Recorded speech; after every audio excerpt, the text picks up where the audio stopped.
चल बाबा के नगरिया छोड़ी के सहारिया।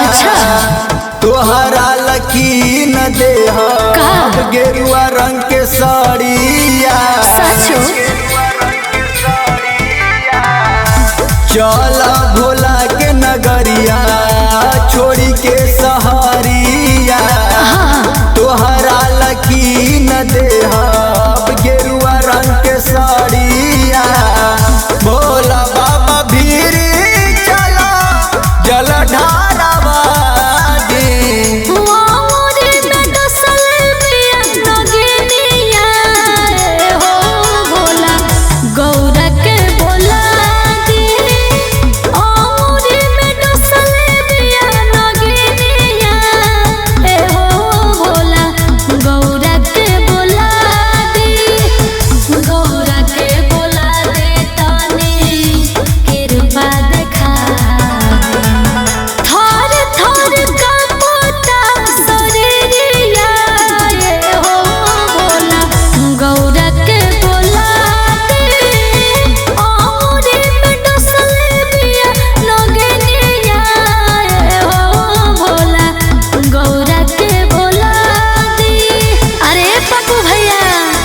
शंकर भैया, राजकुमार भैया, पंकज भाई, ए प्रदीप भाई, ए दुलाल चली जल चढ़ाई। उठता लहरिया बाबा देह भइल पाला। बानी नदन बाबा कुछो ना बुझाला। बुझनी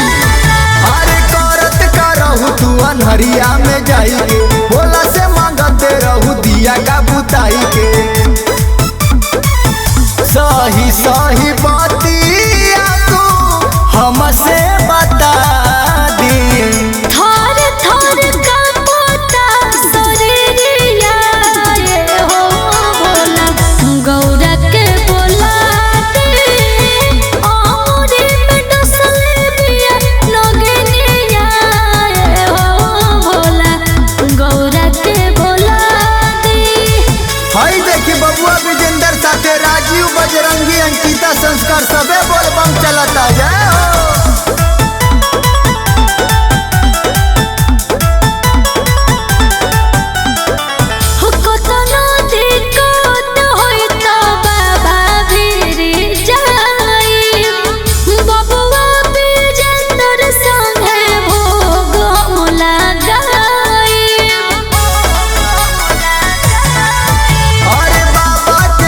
बिना कुछ नहीं पाई भोला